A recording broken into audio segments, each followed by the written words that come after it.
It really is never smooth sailing with the 2025 Red Sox, is it?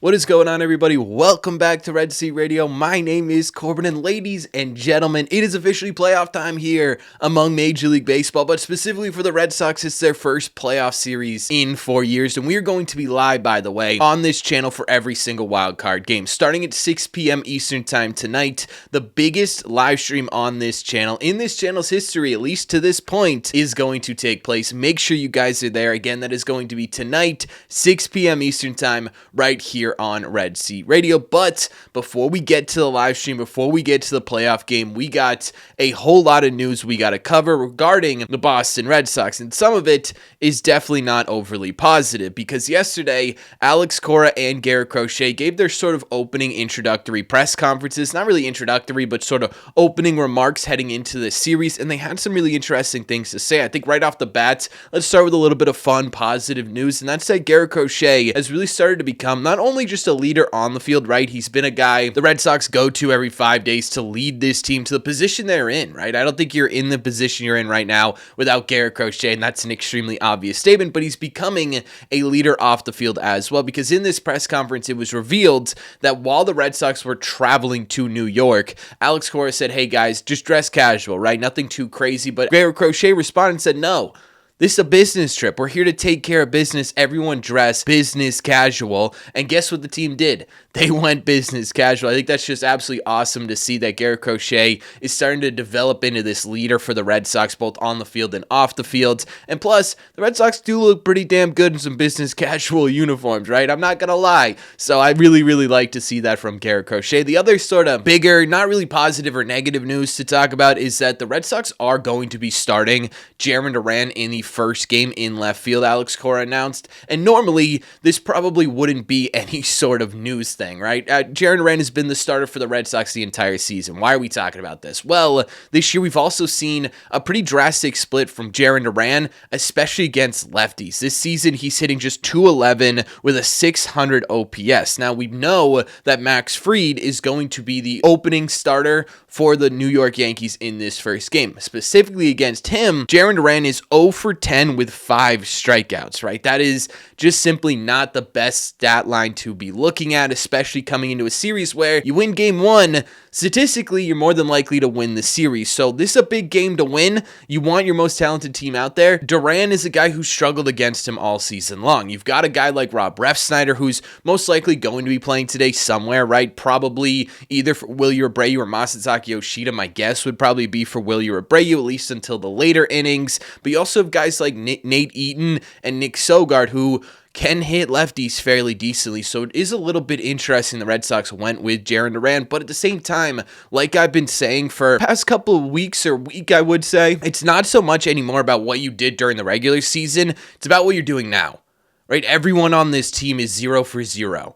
Everyone on this team has a 0 ERA, right? The season essentially completely starts over here. And we've seen it how many times? 1 billion different times throughout the Red Sox history, throughout Major League history, that guys who do something poorly in the regular season are able to turn it on for the postseason. And to me, at the end of the day, you're either going to win with your most talented team or you're going to lose with your most talented team. And I absolutely think Jarren Duran's a part of that. And I think that's the thinking behind this, right? I think the Red Sox are saying, look, our best chance of winning is being the most talented team we could be. Duran's obviously going to be a part of that, so I do understand it to some degree. I am curious to see, though, if Duran does end up really struggling tonight, if he ends up being benched for, say, a Eaton or a Sogard in the second game against Carlos Rodon, but that remains to be seen. However, obviously, neither of these story items are the biggest news to talk about today, so before we get to that, a quick word from today's sponsor.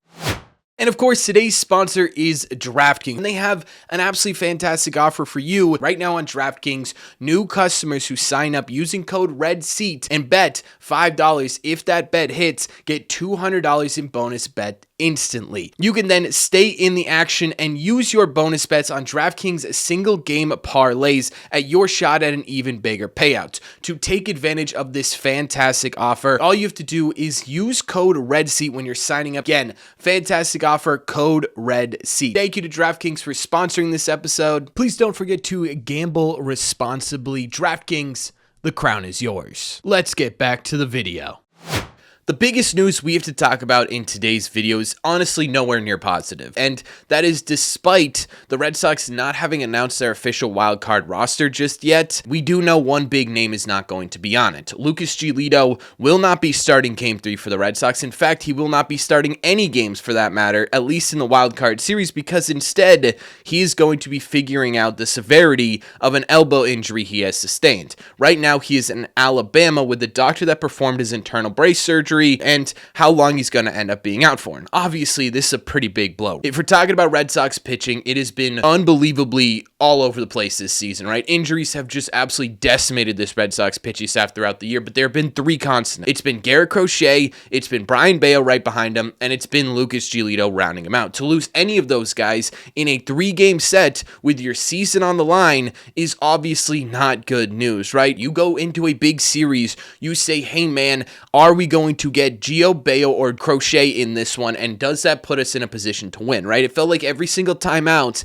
he was putting the Red Sox in a position to win. To lose that is obviously not very good. Now, it's pretty clear that Gio has been dealing with this elbow injury for a little bit now, right? His last start in particular stands out to me now a whole lot more, with his velocity being down pretty significantly across the board. In fact, his last 4 starts, dating back all the way to September, have been flat out laborious. 5 or less innings in each start, multiple walks in each. It felt like every single time out there, it wasn't that dominant 6 innings, 2-run baseball that we've been seeing from Giolito this season. It was more so, can he get you 5 innings of 2 or 3-run baseball, right? There was a stark difference between the end of Giolito's season and the middle, because the beginning actually looked pretty similar. So you sit there and you say, okay, but would you rather Giolito try and tough this out, and would you rather him try and figure it out and decide how he's going to pitch in a wild card series, or would you rather potentially go with somebody else who's a little bit more healthy? And I think the answer is pretty obvious, right? You want to go with someone who's a little bit more healthy. And speaking of that, what does that mean for the Red Sox pitching staff? Well, it means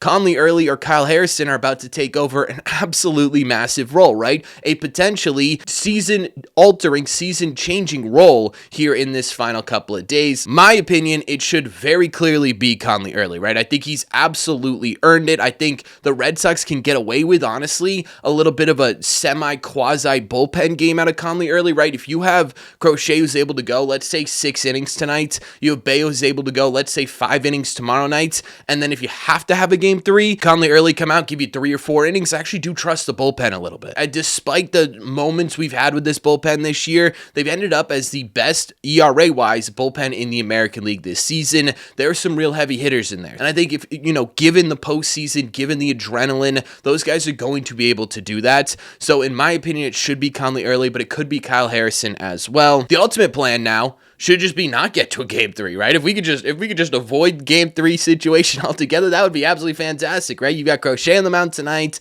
you've got Bayo on the mound tomorrow, who's been struggling lately, but who has a sub-2 ERA against the Yankees this entire season. If you could just figure out a way to win these 2 games, you don't even have to worry about Game 3. We could just figure out Game 3 after the wild card series and take a look into the ALDS, right? And hopefully by then, Lucas Giolito, it's nothing super serious. He's able to get some shot or whatever, and he's able to get back on the mound for you.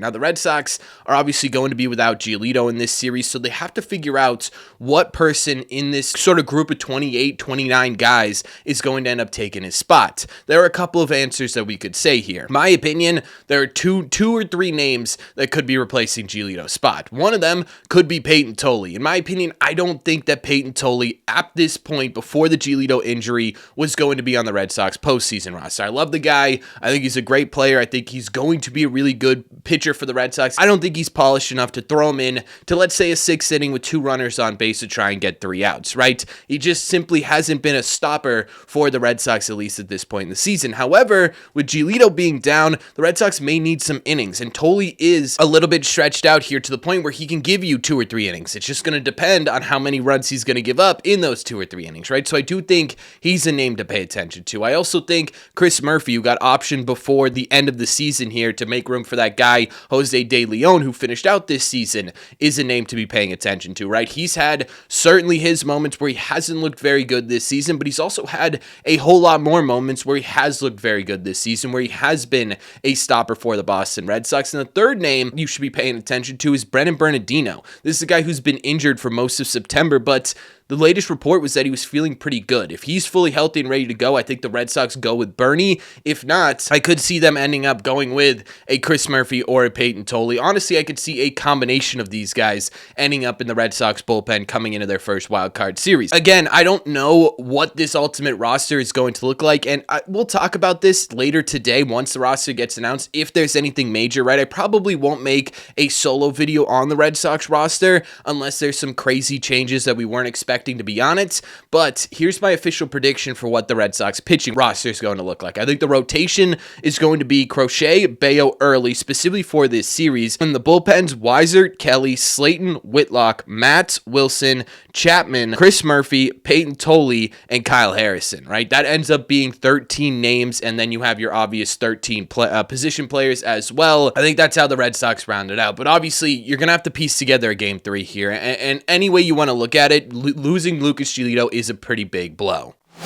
The last bit of news I did want to cover in at least this video for today is Alex Bregman, because Alex Bregman not feeling well. In fact, he's so sick that according to Tim Healy, he actually had to stay away from this team for the past couple of days, to the point where he actually traveled to New York to this series separately from the team. But before we full panic about this dude and whether or not he'll be good to go for game 1, he's going to be playing game 1. Craig Breslow confirmed that he's fine and going to be playing game 1. And to be honest with you, I expect nothing less, right? Unless Alex Bregman was on death's doorstep, unless Alex Bregman was throwing up every 20 minutes, and honestly, even if he was throwing up every 20 minutes, I think this guy's going to be out there. This is the part of the season that he lives for. This is the part of the season that he plays these 162 for. He talked about this since coming to the Red Sox. He's talked about this the entirety of the year, right? He is going to play these games in the postseason, and honestly, it feels like it's just a bit of a head cold for Bregman. It doesn't feel like it's something that's going to totally affect his game. In fact, he was out there yesterday taking ground balls, hitting BP, hanging out with the guys, right? He wouldn't be doing that if it was incredibly serious, so I don't think it's going to affect his game all that much. The reason I was going to put that in this video is because sometimes I feel like fans are looking for some reason to be a Debbie Downer, so here you go, here's your reason to be a Debbie Downer, or they go into full panic mode, and I just don't think this is something to go into full panic mode over, right? I have a feeling this is going to just simply be a non-story. If it becomes a story, we'll absolutely cover it a little bit more. We'll talk about it, but again, I just think there's no way in hell Alex Bregman's going to prevent himself from being in these games because he's a little bit sick, right? He's going to load up on cold and flu medicine. He's going to get in there, and hopefully he has a really good series because he didn't finish out the year incredibly strongly. It would be awesome to see Bregman just sort of figure it out in the postseason and be that guy we saw at the beginning of the year, because if he's that guy, the Red Sox are going to be an incredibly hard team to beat. But at the end of the day, personally, I don't think this is a really big story. Overall, looking at this, again, like I said in the intro, it really wouldn't be a 2025 Red Sox playoff series without some sort of wrench being thrown in the middle of it. It's how this team has operated really the entire season, right? You've had guys get traded, you have guys get injured. It felt like every other week at this point for the Red Sox, so it makes sense that their first playoff series, there's something going on here that totally throws off everything we've been planning for this Red Sox team, but ultimately, I don't know that it's going to have an incredibly massive effect. Like I said, I trust Connelly Early to give you 3 or 4 innings of 2-run baseball. I trust the bullpen to be able to hold the Yankees back from being able to score runs because of how good they've been this entire year, right? And ultimately, I'm just hoping we don't even have to get to a game 3, because if you don't get to a game 3, hopefully that means the Red Sox are moving on, and then you could figure out what the hell you're going to do with your rotation. But obviously that's the big story, and I think that's the thing everyone's going to be paying attention to. Again, rosters are going to be coming out today, and again, unless there's something massive, I don't think we're going to cover it, but if there is, keep an eye out on this channel, and we'll definitely talk about it right here. Until that, though, let me know in the comment section down below, what do you guys think? What do you think about this Giolito injury more specifically? What do you think about the news items we covered in this? Is there anything outside of Giolito that you're saying, whoa, wait a second, that's a little bit interesting, right? Let me know all your thoughts in the comments. As always, if you made it to the end of this video, do me a favor, make sure you guys have hit that subscribe button if you haven't already. If you're new here, we talk Red Sox content almost every single day. Also, make sure you guys have hit the like button on this video as well. Helps out a ton. Best way to let me know you're enjoying the content. Thank you all very much for clicking on this one. I will see you most likely probably later today, but either way, I will see you at 6 p.m. Eastern time for our first ever Red Seat live stream. And as always, I will see you in the Red Seats.